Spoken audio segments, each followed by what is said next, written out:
Tournament time! It's Taylor's, South Carolina. I'm going to be rocking the Blood Angels today. I'm pretty excited. Actually, this is going to be my very first tournament in America outside of the World Championships. So this will be pretty cool. I got my brother with me. Philip, say hi. Hello. Oh, wow, you said it. I didn't think you would speak. Anyway, so he's actually going to be bringing the demons, and I'm going to be bringing the Blood Angels. So we're pretty excited for the tournament. This is actually your first GT, right? It's my first GT. Yeah. Hey, so that's going to be pretty cool. I'm actually really looking forward to how that goes. Hopefully I get paired against him so I can break you. That would be hilarious if you turned in your all-time worst game. Dude, that would actually be absolutely hilarious. So looking forward to it. I'm gonna post like the army down below. It's actually pretty similar to the, or actually might be identical to my last one. There are some changes I want to make to my army already. I just didn't have time to hobby up some of the things I needed to hobby for it. But I'm looking forward for the tournament, and looking forward to my first GT in America. And this will be cool. Cheers. All right, we are here for round one of the Safeties Off GT. We got Steve. Steve, say hi. Woo! All right, Steve is running the Adeptus Custodes. He's got the Solar Spearhead, and he's playing into the Blood Angels. Now, these look like Beast Snagas, but actually they're infiltrators that I left in Europe. So, right now they're Beast Snagas. Sneaky gets. I know, they're so freaking sneaky. My orcs are actually painted purple because of that. All right, anyway, so we have the game. It's a Scorched Earth and Tipping Point. We just finished deploying. I am going first, and we'll see how the game goes. Best of luck to you, Steve. Best of luck to you, man. End of round number one. Steve, you're awesome. He definitely had a little bit of a problem with late nights. Yeah, a couple. But you played a good game, man. I was nervous. Things went the Blood Angels' way. It was a win for the Blood Angels. We are 96 to 41. Yeah, so basically everything's gone. Blood Angels really just kind of swept. The pivotal moment was a horrible charge for you, unfortunately. The Blade Champion failed his rerollable 6 or 7 inch. And that was basically it. So thank you for the round. Hope you have best of luck for the rest of the tournament. You too, man. All right, man. Be good. Okay, starting round two. I'm playing against Mr. Jack Lord. Hello, Jack Lord. And he is running the Lions of the Emperor detachment. We are playing on supply drop. Now, unfortunately, this is going to be the alpha objective, which is my natural expansion. Sad. But we are excited to play some Warhammer, so he is going first. He's going to do all the stuff, and I'll go. And we will be back at the end of the game, and we will let you know how it goes. Best of luck, buddy. All right, end of round number two. We are the winners, 96 to 26. Jack, thanks for playing, buddy. Appreciate you. Jack had the worst dice luck I think I've ever seen in my life. It was awful. We had a fun game. And that's the way them go, so we'll go into round three. See you guys in the next one. All right, so we're playing Linchpin for battle round three. I did go first. It's a tipping point as well. Playing against Sean. Hello, Sean. You beautiful man.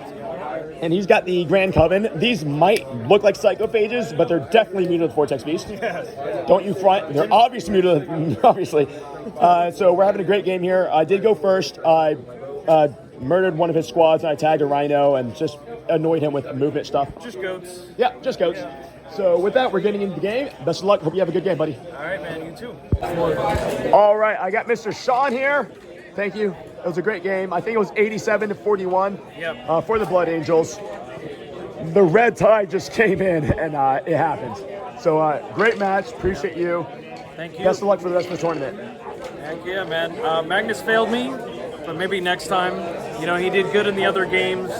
You know, I think you're just camera shy. That's all I just pretended he was Horus. That's all. Right. That's right. Yeah. All right, buddy. Awesome, man. We got Mitchell from Team Korea. What's up, baby? All right. He's got his Imperial Knights. I'm terrified. I got my Blood Angels. This is Hidden Supplies, Hammer and Anvil. We're about to see how it goes down. And we're also going to see each other in Austria in a few months, which is very exciting. Yeah. And with that, let's get into it. And Mr. Mitchell and I ended with the Barn Burner. I only had infiltrators and Dante left. He's got one Helverin and a Castellan. 59-54 for the Blood Angels. It came down to did he fail a battle shock from Dante's aura, and he did. So, amazing match. Mitchell, thanks so much, buddy. I'm going to see you in Austria, bro. I'm going to buy you a beer, too. I mean, I'll be on Death Guard, so hopefully it'll be a better match. No Death Guard, no Death Guard. Okay, and it is round 5. I'm here with Mr. Seth. Hello, Seth. Hello. Seth is running a cool Warhost list into the Blood Angels. He did go first. I think it's the first time I've gone second this tournament. I'm not sure if I like it or hate it, but we're going to see how this final round ends up. So excited to play it. Best of luck to you, buddy. You too. All right, and at the end of the final game, the Blood Angels did take the win. It was 91-80 to Seth from Dysfunctional Bets. Seth showed me that Aldari Warhost is real. I honestly completely dismissed the list, and I was kind of hoping I would play him instead of the other IK player. I regret that hope now, but it was an amazing game. Great opponent. Seth, what's your last name? Do you care? Piper. Seth Piper. So look out for Seth. Great tournament. Love the Safeties Off crew for hosting this. We'll do a review later. Cheers. All right, guys, so for the rest of this video, I am going to go ahead and be breaking down all of the games that I played in a little bit more detail. I'm going to go through the army list, and I'm actually going to talk about how I specifically countered each of the individual armies that I played. This is actually going to be extremely valuable because a lot of people really struggle how to deal with those problem units or those problem scenarios. So I'm going to talk about how do I handle units like a Custodian Warden block, for example, even if I don't have a unit that can just like kill them outright. So this is going to be super valuable. Before I do that, I'm just going to give you guys about a 1-minute video here that is going to be introducing a new company that I think is actually pretty darn sick. I am going to get a little bit of kickback from this if you guys decide to sign up on the link that I'm going to put down below. But there you have it. So I'm going to show you that one video, and then I'm going to get right into breaking down the extremes of the combat here and how I actually win all these individual matches. Shout out to all the guys I played. It was awesome. So I'll be right back with that. Guys, I'm here with Mr. Blake. He is the leader of Geeks. He and his team, Safeties Off, put on this freaking tournament, and it has been an absolute blast. Blake has started a new company called Secondhand Geek, and he's going to tell you a few words about it. It is the lowest fee website where you can do reselling for models, and it's actually pretty awesome. They've got some really cool innovative things in it. So if you've been using Facebook Marketplace, if you've been using eBay, well, first off, the fee is literally 50% the cost of those websites, and it's just so much more user accessible. Blake, you want to tell us just a few words about what you guys are doing? Sure. The biggest thing to know is if you were going to set up a website for miniature wargamings yourself, think of every bell and whistle you can put on there. That's exactly what we're trying to do. Our fees are low because our primary goal is simply to make it a standalone website that can pay its bills for the community. We don't have ads on there. There's not clickbait everywhere. The tools, the content is on there with no ads. Low fees on everything we're buying and selling. You're buying and selling. We have 40k. We have Age of Sigmar. We've got historical stuff like Flames of War. If you push models around the table, we're trying to help and give you a great option to buy and sell and at every level. And just real fast, they also do things like MTG, they do so all your TCG hobbies and stuff. They even do board games. So Secondhand Geek, it's freaking awesome. I'm going to put a link down below. You can use my code to get yourself started with buying and selling a little bit faster. And I'm looking forward to it. Thanks so much to Secondhand Geek because these guys freaking rock. All right, bye-bye. Okay, so round number 1. This was against Adeptus Custodes, and it was Solar Spearhead. So I was playing a guy named Steve Kotick, and Steve was awesome. Had a blast playing with him. So shout out to you, man. You were a great opponent. It was a pretty solid win for the Blood Angels. The score differential looks higher than I think it would have been. He did have one really bad charge phase, and I'll kind of talk about that. But let me show you his list. I'm going to show you like how mentally I go into the game, and how am I going to handle his problem units, and how I'm going to handle his problem strategies. So if I just open up right here. All right, so he is a Solar Spearhead. If you guys don't know what Solar Spearhead is, it gives like +2 inches to Dreadnoughts. It also gives Dreadnoughts +1 to advance and +1 to charge. And there's some really good stratagems, like you get Kool-Aid Man through terrain, stuff like this. Well, his super unit is going to be the Blade Champion with the Adamantine Talisman. This is the guy who gets, I think it's +1 attack, +1 strength, and +1 damage to his weapon. So you have a Blade Champion who has got a flat 4 dev wound weapon, and he was running him the way I would like to run him, which is with Custodian Guard, not with Custodian Wardens. Now, this might come as a surprise to people, but what the Custodian Guard do is they get him re-roll wound rolls. This is so critical, especially when he starts fishing for those flat 4 damage dev wounds. So it's a very big deal. It's the way I would like to run it. And his Custodian Guard squad, I actually think, is outfitted correctly. He has 2 spears, which is the damage 2 weapon, and then he has 1 shield with sword and 1 shield with Vexilla. So the Vexilla is going to give them an extra blip of OC to make sure they control the objective, so they get the full rerolls to wound. And the guy with the sword is just another shield, which gives them 4 wounds. And having the 4 wounds is really good breakpoint in case that your enemy is shooting you with damage 3 weapons, so it can really help you survive quite a bit. And all the damage is coming from the Blade Champion anyway, so you don't really care all that much if you have the extra spear for damage. Okay, so that's how he ran that. He also had another 4-man unit of guard that was led by Kyriadraxis. I'm not the biggest fan of Kyriadraxis in this detachment, but I'll talk about that maybe in a little bit. 2 units of Witch Seekers, I love them. These girls have the scouts, they get the flamers to cause battle shocks. It's useful just having cheap units. 2 Calades Gravity Tanks, which unfortunately I think is just required for Custodes. And then we've got 2 Telemon Heavy Dreadnoughts. Now, I think this is an error that Steve made. I think he desperately needed the 5-up Philopane on one of these Telemons. So there's an enhancement in Solar Spearhead to give a 5-up Philopane to a Telemon. And having a unit that is 12 wounds, T10 to up armor save 4 up invulnerable save, -1 damage, and then giving them a 5-up Philopane, it just completely changes how difficult it is to handle it. The 5-up Philopane just dramatically changes the math on what you need to actually handle one of these dreadnoughts. So I think in your next game, Steve, if I could give you any recommendations, I would take a double Arachnus Storm Cannon and a 5-up Philopane on one of these Telemon Heavy Dreadnoughts. And then he had 2 normal Venerable Contemptor Dreadnoughts. They are just, in my opinion, I think they're just a little too expensive for what they were. I would much rather see a Galadis, which is the -1 to wound Dreadnought, and maybe even an Achilles Contemptor Dreadnought, or honestly a unit of Venatari. Venatari are just so freaking valuable. He then rounded up the list with a Calidus Assassin and a Inquisitor Kyriadraxis. So solid list. I would have liked to see the Philopane on the Telemon, but basically it's pretty close to as competitive as it gets. Just a few maybe a little optimization things here. So anyway, when I'm looking at this army, what is the threat to me? Well, in all reality, the threats are the 2 Calades Gravity Tanks, because they can pop all of my vehicles. And Dreadnoughts in melee with 3 damage is spicy. And then it's that Blade Champion. So those are the big threats. So what I know I need to do is I need to make sure that Blade Champion doesn't get to rapid ingress where he really wants to rapid ingress. So I made sure that I took control of the battlefield, and since I had my infiltrators spread out, he really only was going to have one place that he could rapid ingress.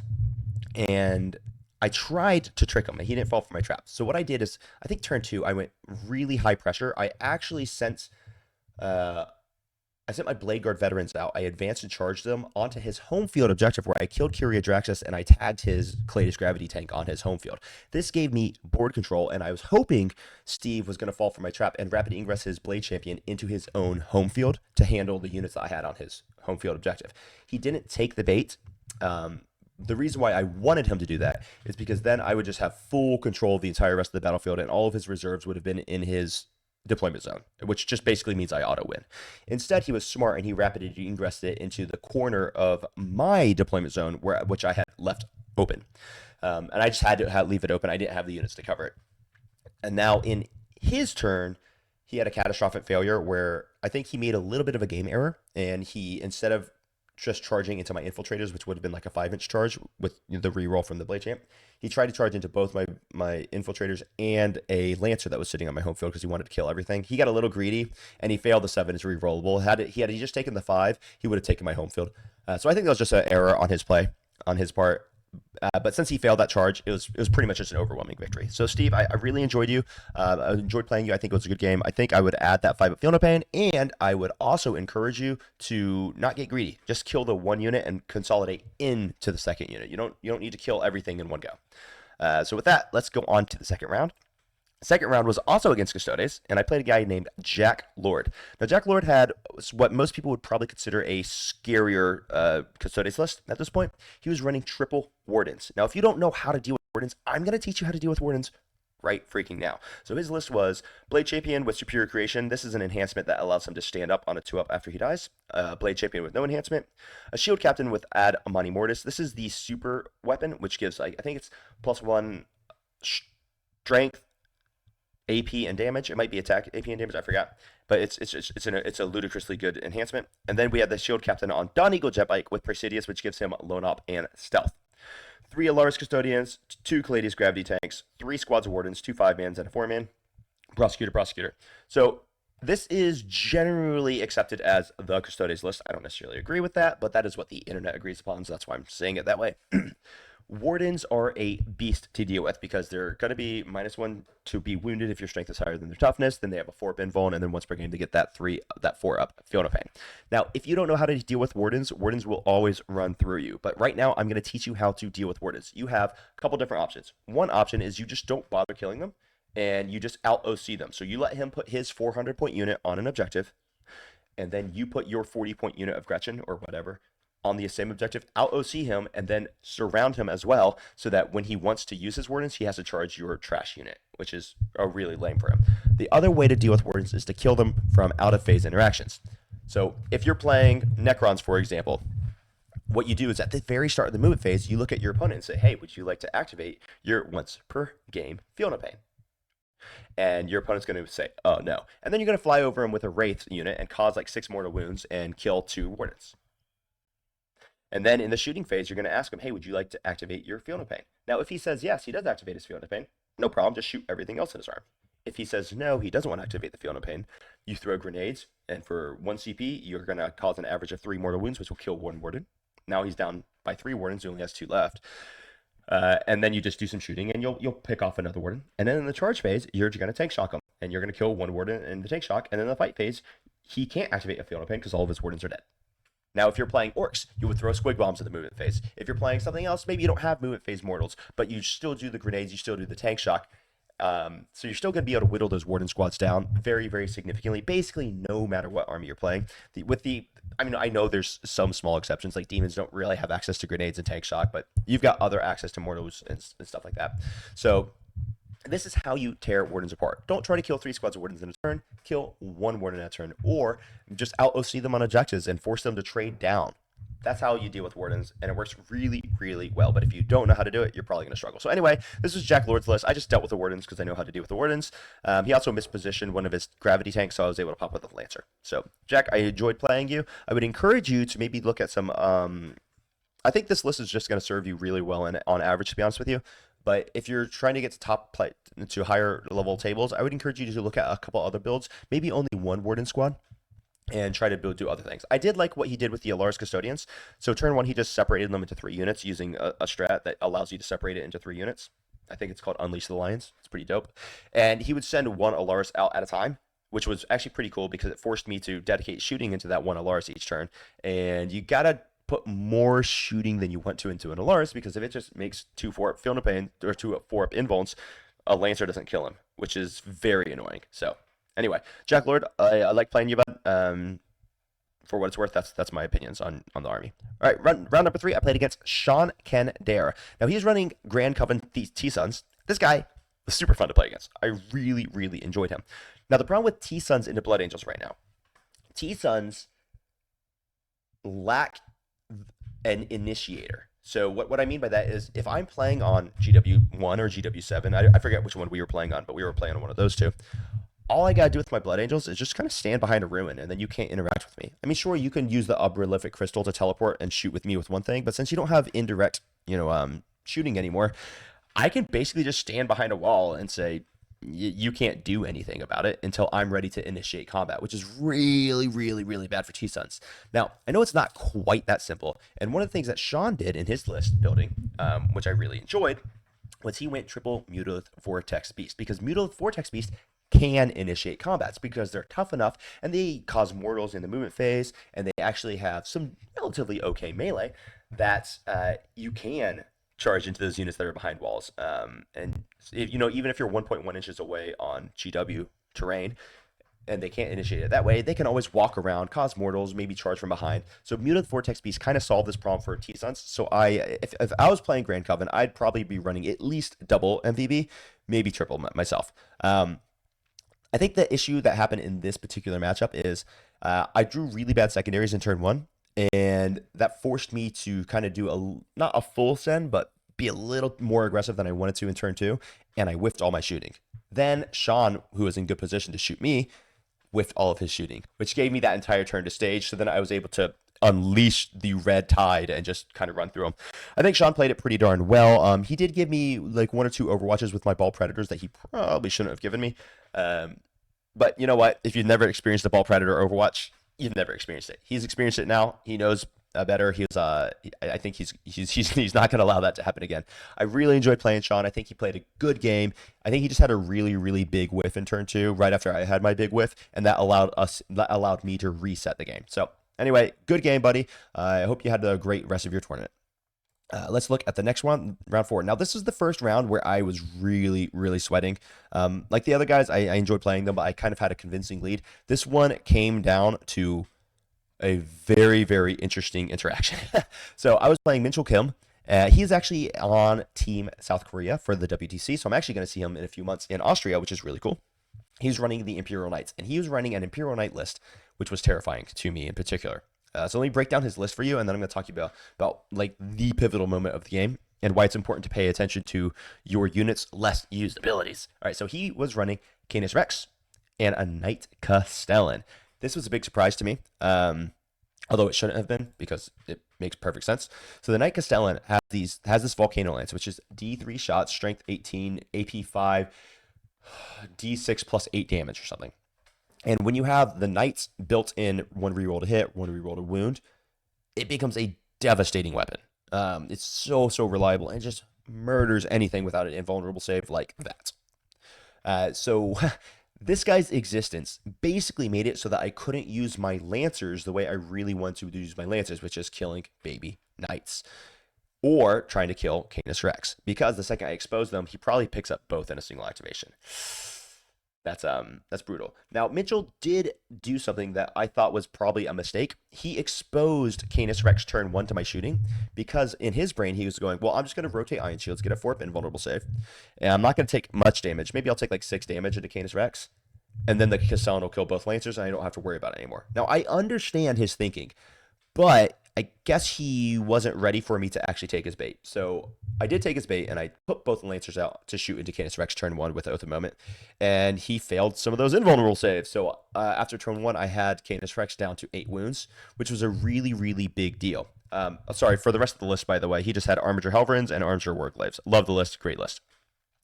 So he had to play knowing that Canis Rex was probably going to die pretty easy.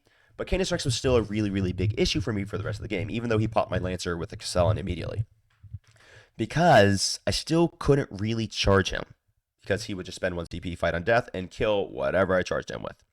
Now, eventually, I just decided to suck it up and charge him with Blade Guard Veterans, and he killed me, and I killed him anyway. But the real key to this game is because in round number 5, he had a Helverin that was going to score him Area Denial and was going to score him 5 victory points for holding an extra objective. Now, the only objective he could possibly hold was an objective that I had my solo remaining Dante standing on. I only had 2 units left. And Dante was standing on the only objective this Helverin could get to. And the Helverin had to be in one particular position if he was going to get his Area Denial. And so he stood there to get Area Denial and the objective to get the win. And it came down to, was he going to fail the battle shock from Dante? Because at the start of every single fight phase, Dante makes you take a battle shock at -1. And he failed it. I get the win.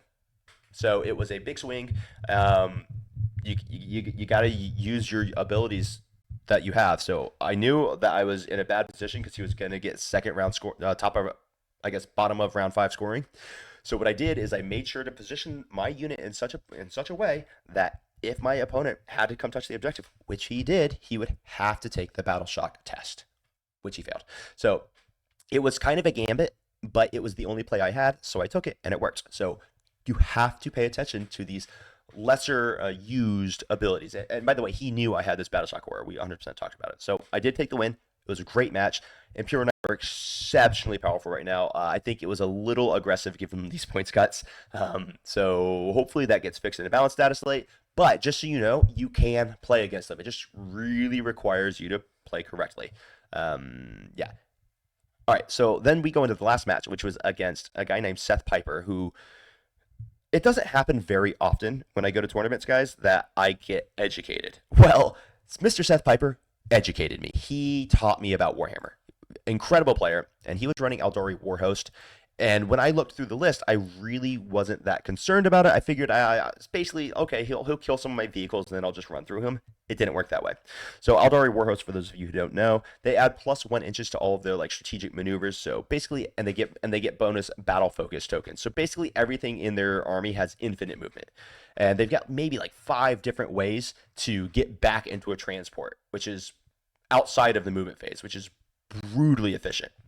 Makes it very, very hard to trade their units.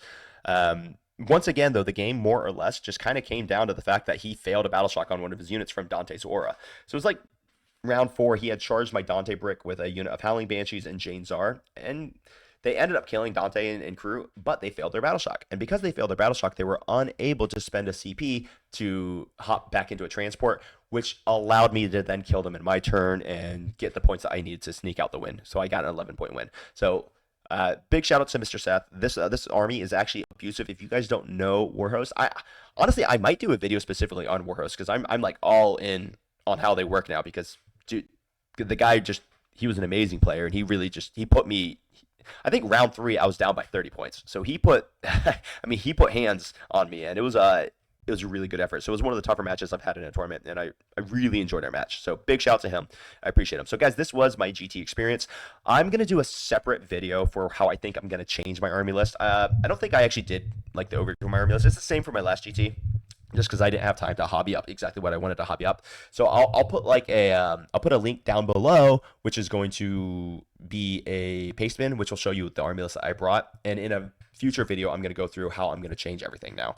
I'm actually really strongly considering dropping my 2 Lancers and replacing it with a Knight Castellan, just FYI. So I don't know if that's going to make it into the final list, but that's something I'm really strongly considering. So I hope this was really useful for you guys. I had a blast at the GT. Shout out to Team Safeties Off. They held a really, really great GT. And I also just wanted to give one final shout out to Secondhand Geek because honestly, it's pretty cool what they're doing with the reselling. It's that the fees are definitely lower than everywhere else. And I'm kind of excited to work with them on this one. So hope you guys have a blessed day and I'm excited to be back with another one. By the way, I'm also on vacation right now. That's why you're not seeing daily uploads from me. But the vacation will be over in a few days. So I'll be back to normal release schedule. All right. Have a great one. Bye.